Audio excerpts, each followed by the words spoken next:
Welcome to EarlyON Brantford-Brant, where we offer programs for children 0 to 6 with their parents and caregivers.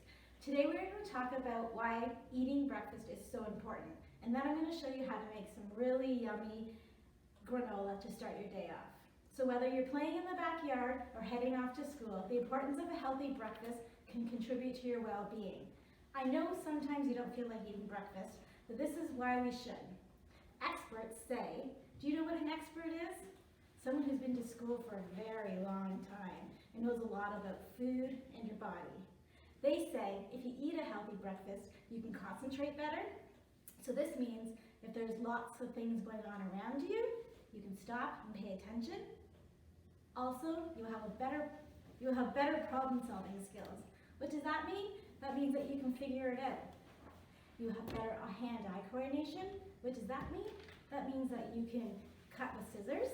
You can hold your pencil, and it also means that you'll be more alert. So this means your ears will listen better, your eyes will see better, and your mouth will help you speak better. So now that we know all about the importance of why we should have a healthy breakfast, let's make some yummy granola. Now that we know that eating a healthy breakfast will help us with our well-being, let's make some yummy granola. So these are some of the things that you need to make this. You might need a grown-up as well to help you with the cooking process. You'll need half a cup of canola oil, coconut oil, or an oil that has not a lot of flavor to it. Today I'm using grapeseed oil. You'll need half a cup of honey or maple syrup, and I'm using maple syrup today. You'll need some ground cinnamon, half a teaspoon of ground cinnamon. And you'll also need half a teaspoon of salt. And then you'll need 3 cups of rolled quick granola oats. You can also use gluten-free if you want gluten-free granola. Today I'm going to put raisins and cranberries in mine, but you can put all kinds of things in there. You can use dry fruit, you can put nuts in, whatever works, you can fill it in there. So first we're going to start with mixing our oil and our maple syrup. So you need half a cup of oil,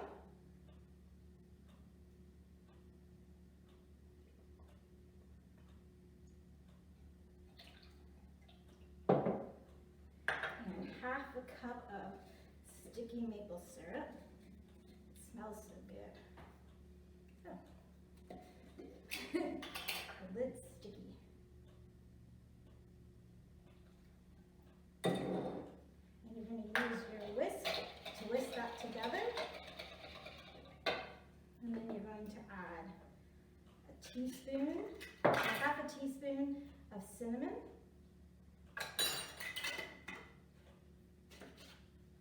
And half a teaspoon of salt. And then you're going to whisk that all together. And then you're going to put that bowl aside. In another bowl, you're going to mix 3 cups of oats. 1, 2, and 3. And then whatever stuff you want to put in it, so the raisins I'm using, that's 1 cup of raisins, and 1 cup of cranberries. And then you're going to mix that all together so it's combined. And if you have clumps in your cranberry or raisins, you can break them apart, because when they go into the oven, they'll puff up.